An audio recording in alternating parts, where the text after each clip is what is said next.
Hello and welcome to our second Diecon video. This continues to be the 35-point Masters Qualifier event. I am Nathan. With me is Jeremy. And we are watching Mercs versus Scorn. We have Josh Simpson on the right, running Makeda 2 with Mullet Karn and a Gladiator. Crazy, I know. On the left, we have, we believe, Bill Boyden running Osram. Not sure if it's a theme force or not. It must be a theme force because it sure ain't Searforge, because if it was, he'd already be in the scenario. Yep. Actually, it might be because he's about 11 inches up. Yeah.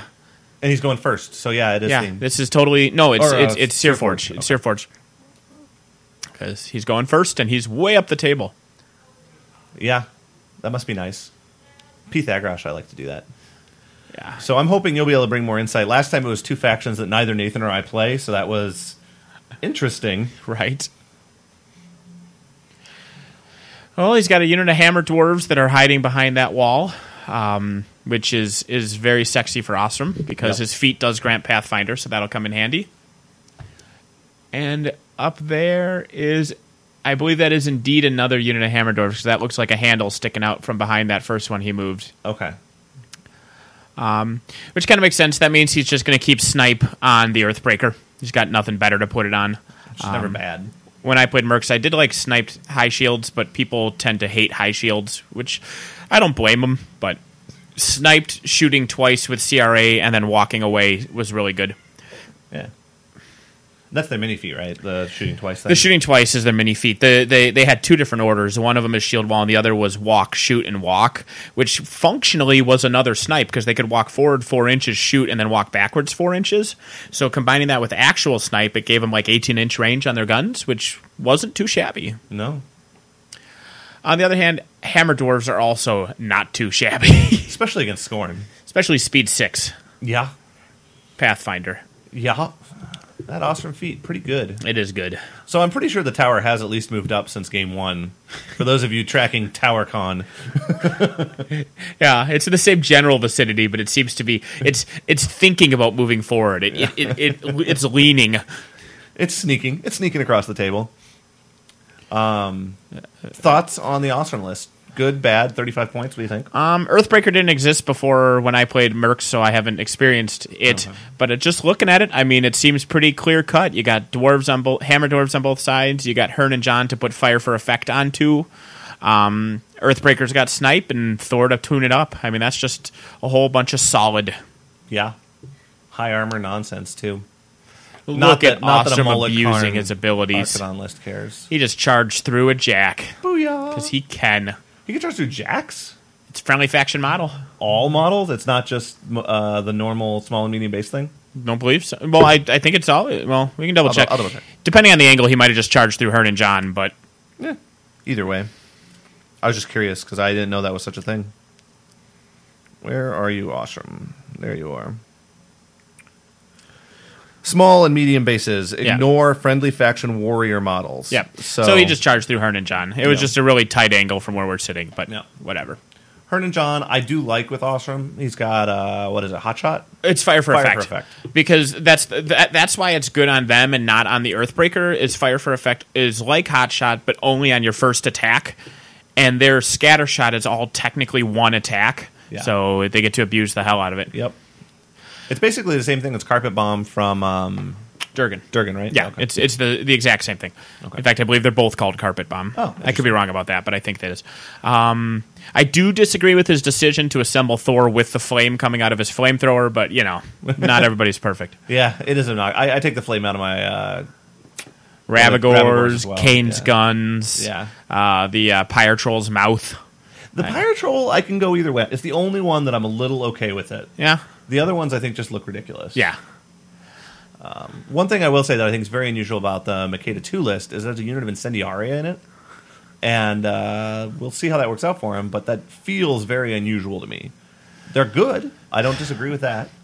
The one thing I could see them being good at in his list is that if somebody has infantry in the way of the Moloch missile, they're going to clear it up with the AoEs. Okay, I could see that. That would be the main advantage I see. That would be the logic I would see having them in the list. Don't their AoEs are only good against really low armor stuff, though, right? It's the lighting on fire that's in usually... general. Yeah, I mean in general. I mean they also might, like, hammer dwarves, they're just going to hit. Yes, they're just going to light dwarves on fire, which is amazing. And with the direct hit, they're going to do enough damage to kill them. Like, they're either going to drift and kill light armor infantry or direct hit low defense. And anything to clear up Moloch's lane. Yeah. Well, and he's leashing the Archidon, which makes me think he's thinking the Archidon has a better chance of the assassination run. Well, the nice thing about the Archidon in this list is that it can go for an assassination run, and it has flight, so it can get places that Moloch can't. Yep. And then if it fails, or if it, depending on how much damage it does, you have Moloch the next turn. Yep, that is true. You do have to burn the feet for the Archidon to charge over whatever it's charging over, especially like hammer dwarves. Yes, depending on what you're charging over. But Moloch can usually do his thing without the feet. Right, because he'll just sidestep in. Yep. And sidesteps are immune to free strike anyway. Yep. So, on a side note, super excited I have sidestep in one of my factions now. Do you not have him both of them? Does the character Nephilim not have sidestep? Well, he's not. They don't have stats released for him yet. We don't know. The suspicion is that he will, but we don't know. So I'm hopeful. I'm hopeful that he will be a Legion Moloch Karn, because that's a thing Legion deserves. What I do like is that this video is really short, and normally that would kind of tip who was going to win. But with an Earthbreaker and Moloch missile, either one of these people could be dead next turn. Oh yeah, easy, easy. Last I checked, Makeda wasn't immune to shots or have stealth. So... Right. And Ostrom isn't immune to axes to his face. Correct. Or swords, I guess, technically. If or any beaks. of these... Caw-caw. If any of these drift to the 1, it can be some decent fire on those hammer dwarves. Yeah. Defensive line is nice in that it does work against the fire rolls, but he still only needs like 5s to... Or, no, I guess he'd still need 7s then, because they're 18s base to base. Yeah, I mean, they're pretty legit. Looks like we have a drift that's close. One thing that Josh said at the beginning, I don't know if you heard him, he said, I trust you to measure where the AoEs go, and I'll just roll my dice and you measure it real quick. Yeah. It seems like a nice thing, but having played Stormfall Archers, he's really saving himself. It takes so much time to roll, get the AoE marker, measure the AoE marker, figure out what you hit, roll hits, then go back to roll your next guy, that it's really the only way to quickly activate a unit of it drifting AoEs. Right. Assuming that, assuming your opponent doesn't dilly-dally about the measuring. But as far as switching and picking up the template and everything... Yeah. It's a super drag. Especially since by rule, you have to measure any damage rolls. Like, even if he drifts onto the Earthbreaker, he still has to roll it. Right. So... I like the Kriya. The Kriya does help a little bit against... Are you sure this list actually has a Kriya? Yeah, that is definitely a Kriya model that I'm looking at right there. Yeah, right. That is definitively because you've promised a Kriya before. That may have happened. Putting up his Animus. I do like the Kriya. I think, were I the Ostrom player, that would be my first target this next turn. Yeah. If you can find a way to survive while the Kriya's alive, Thor's really forced to choose. It's a tough choice between boosted hit and boosted damage with the tune-up if you're trying to shoot Makeda. Yep. Because her defense is going to be high enough that even like boosting a hit, even aiming, like it's rough. Yeah. Makeda's legit hard to kill. She's I believe Makeda 2 is in the 32 club. Is she? I believe she's in the 32 club. It's easy enough for me to check here. I am still annoyed that Viros broke that by having 33 total stats because I liked having the 32 club be the elites, but to be fair, Rhett really has trouble with our stats. In general, just our stats are terrible, so we really need that. That's not true, actually. All right, Makeda is, in fact, a 32. 15-17. 15-17, yep. That's what I was thinking she was. It's 15-17. She's got the same stats as Carver and some other people. She's actually got an interesting synergy with the Incendiari I hadn't thought about. She has Stay Death. Yeah. So she can actually keep an Incendiari alive, which is pretty tech. Yeah, I mean, they'll be at 1 hit point. It's not like, some full heal thing, but... Still good, though. I am curious eyeballing that distance from the Earthbreaker to those beasts. You think maybe he could make it? I mean, he's got 11 inches, including reach. No, judging by those... Because he's barely barely past the How edge does he of have the 11? zone. He doesn't have red line. He has Ostrom's feet. Oh, Ostrom's feet, right. And he's, I bet they're like 11 and 3/4, 11 and a half, because the closest of those beasts is just barely past the edge of those scenario zones, and the Earthbreaker is also just barely past the edge of that scenario zone. Wow. So that's super close. That might be pretty perfect distance by Josh there. Yep. And Josh is a very good Scorn player. I've never personally played him, but I know he does well, and I know that Brian talks highly of him. You know, as opposed to those people that were on the Scorn episode, which Brian doesn't really talk about anymore. Well, Brian wasn't good enough to be on it. Well, he's not, so maybe we'll have a Circle Sode for him. Now that he's a Circle player. Not really sure what that was a measurement of. Ostrom was just tucking himself up there. He hopped over the... Oh, okay, measuring threat to like Moloch or something. Yep, he is indeed feeding. Makes sense. I don't know that the dwarves are getting anywhere, though, even with the feet. Well, the feet still gives them plus armor and everything, so it's going to help them to survive. No, that's fair. But he's not even charging. Yeah, I don't know that I agree with the feet there. Well, he's walking up 6 inches. Let's see who he shoots. Just making sure he's in the zone. We're working together on that. Team effort. He's like, I got it for you, bud. There you go. All set. I feel like he didn't point his front arc anywhere particular, so that may have been a mistake. I will say that's an easy mistake to make with a Colossal. Yes. And it's really bad. Yes. That will trigger... I don't know. Something. We're talking about vengeance. Who knows? Yeah. I currently have zero idea what he's going for. Yeah.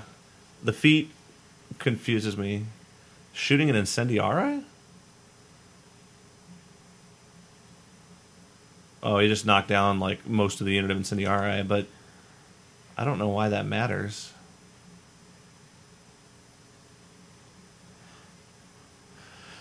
And did he not tune up? Why did he not tune up? I don't think he tuned up. Wow. Like, Thor's just sitting there. Well, I will say, having seen thus far of his activation, I think that perhaps he is newer to Ostrom Earthbreaker. Well, he's got to be new to Mercs in general if he doesn't have tune-up already. Yeah. Because he manually boosted the to-hit roll, and all these damage rolls, he's just rolling 2 dice. Yeah. Wow, that is unfortunate. Yeah. And, I mean, all his feat has done so far is give him an extra 2 inch. Well, I mean, it gives him the 2 armor on the Earthbreaker. I guess he's just hoping that makes the Earthbreaker survive the... I just don't understand why Josh is listening to go after the Earthbreaker. I mean, it's clearly tuned for assassination. Well, I mean, the feat also helps Ostrom's armor. I mean, yeah, he's feeding completely defensively right now. Yeah, I don't... Put some right side shots in. Man, no tune-up just makes me sad. Yes. It is a little painful watching him roll 2 dice for all these.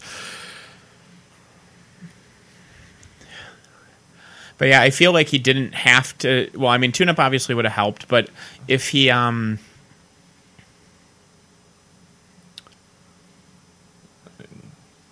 I mean, I guess it's working, but... I guess with the knockdown, the spinning... I mean, I guess there's no reason not to tune up. I mean, it's just there was zero reason not to tune up. They all died anyway to the spinny guns after being knocked down by the torpedo. Yep. So, I mean, I guess he mathed it in his head and knew that he'd kill them, but that doesn't excuse not doing it. Well, but if he tuned up, he puts shots into the Archidon or something. It's just something. Like, the Archidon's armor because now his left side... Yeah, his left side is attacking a beast, and it isn't tuned up. Yeah. Yeah. Yeah, he just activated Thor. Good job. Yep. Let's see how long these guys reach have. They have 11 inches with reach.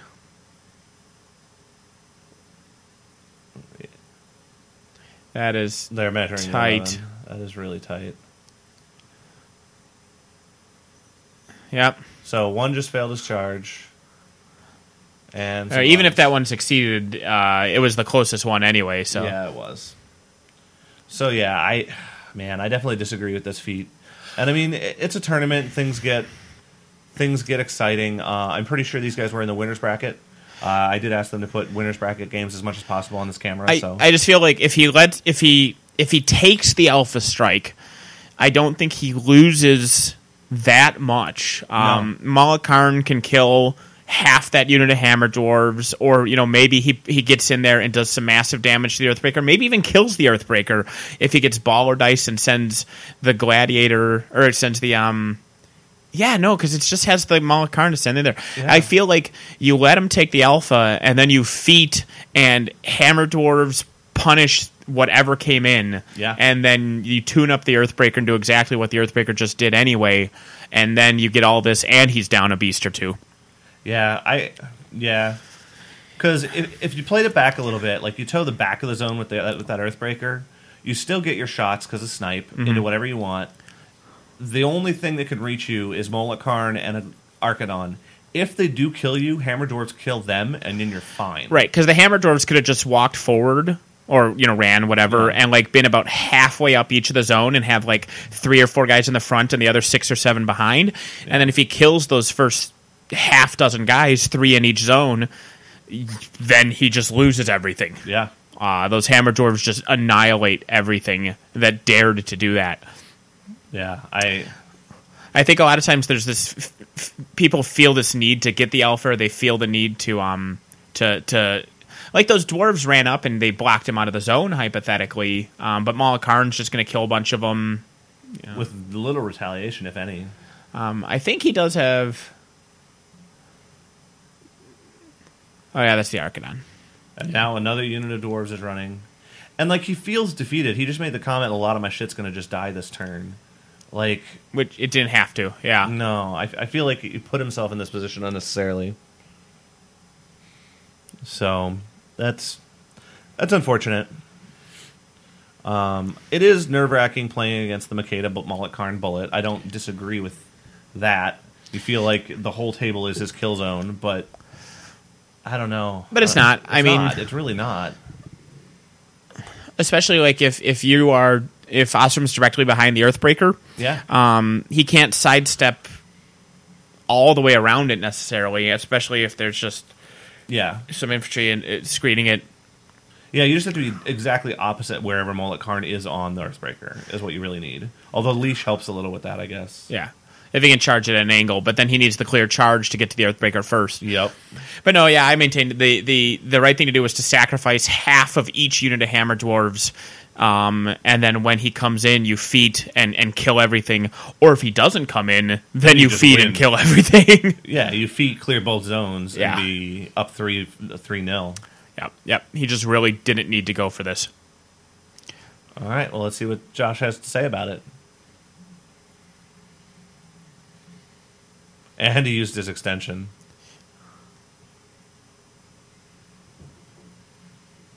Ugh. So he's trying to protect the Colossal, it sounds like, but I don't know. Well, we'll see. We'll see what happens here. Yep. That rush to Archidon can almost definitely reach Ostrom. Ostrom's got the feet, and it looks like 1 or 2 focus. Yeah. So I don't know that an Archidon gets through that much armor. Oh, I don't think he necessarily bothers to at this point. He might. Well, yeah, he could. I mean, the thing is, if he tries it, I think that Gladiator and that Malakarn still kill most of those dwarves, man. Yes.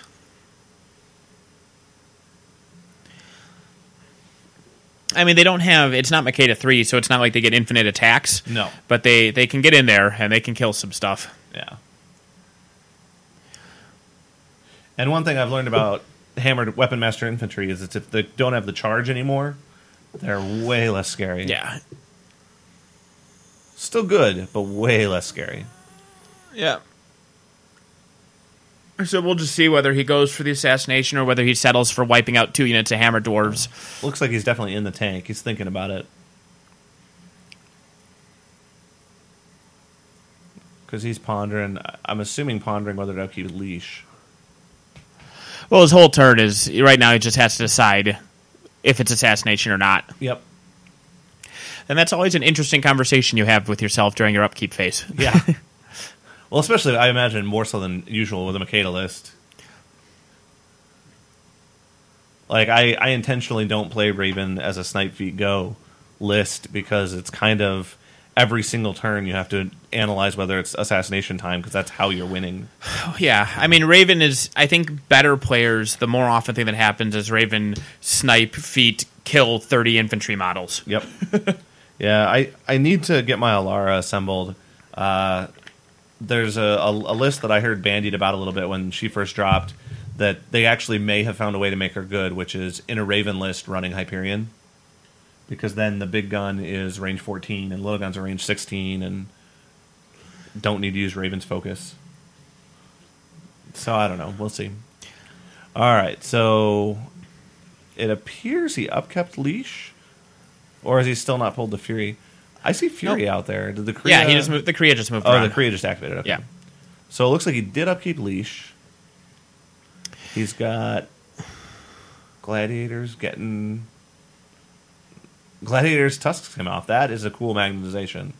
That is a really good way to build a bronze back or a Gladiator.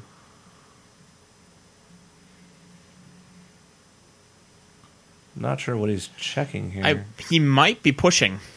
Oh, yep. Nope, he's rushing. Well, he's rushing. He's rushing and pushing. Yep. Rush and push.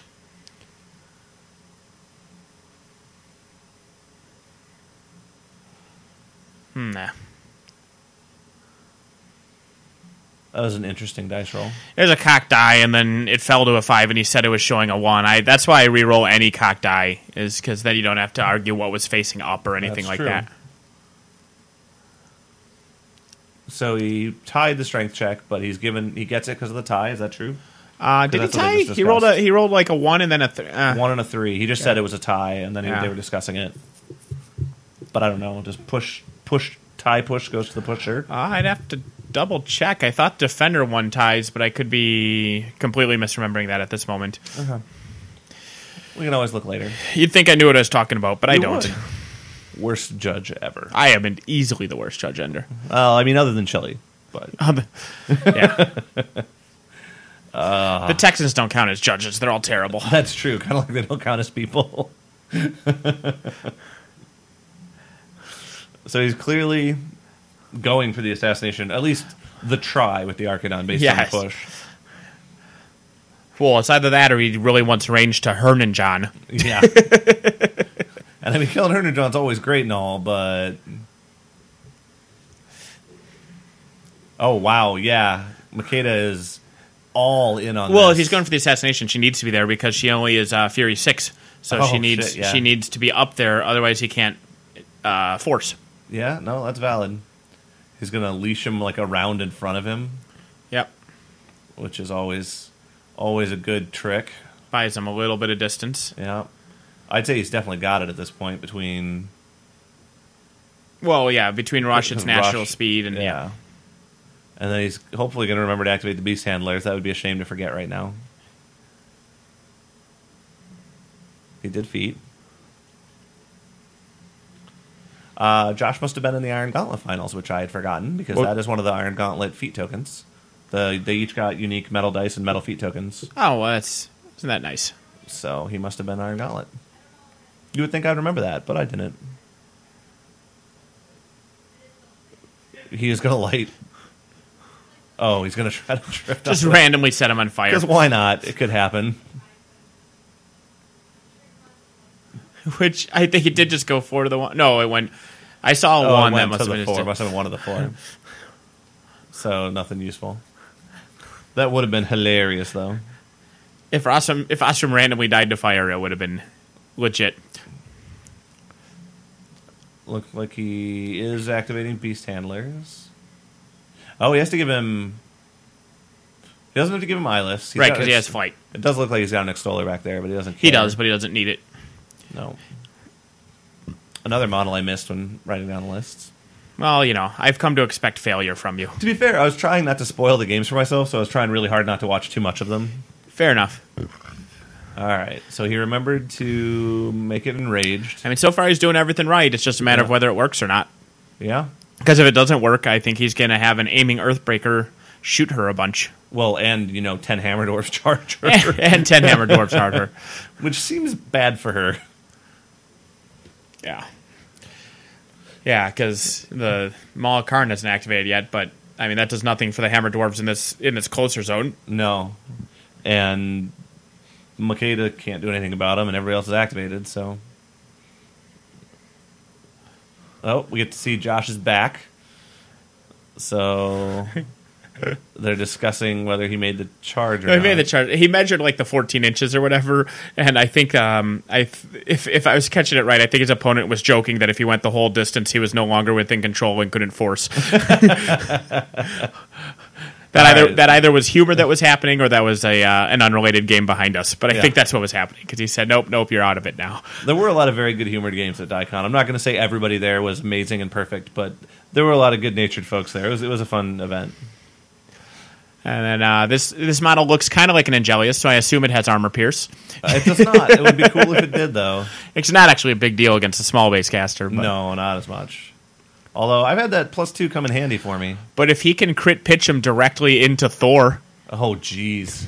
He doesn't have reach, though. Is he base? They're right there, man. He might... Well, that's not a crit. That's a 9. Oh, jeez. POW 17, that's... Well, sure.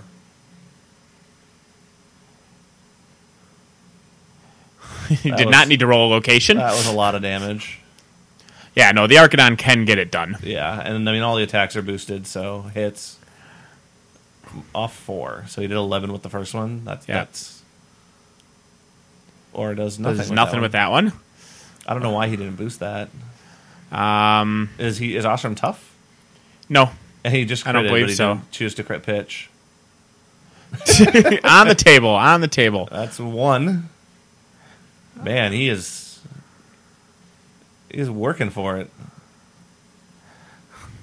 This is getting to be a nail biter here. Yeah. Now crit this time and throw him into Thor. Crits. He does have crit pitch, right? I'm not insane. I'll double check. I don't know. Has 3 more to him. Josh is bitching about the die rolls. And now just roll box cards and make it. It does totally have crit pitch, by the way. Yeah, he crit, like, especially that last one. If he just slammed in, and judging from our angle here, I really think he just instantly hits Thor, is knocked down, takes the massive damage, then he just buys. Especially with how much distance he had, he could have guaranteed that by getting like base to base with both of them. Yep. But whatever. What have you? All in all, an Archidon got it done. So Maul of Karn missile overrated. Yeah. Who needs Maul of Karn? Crappy model.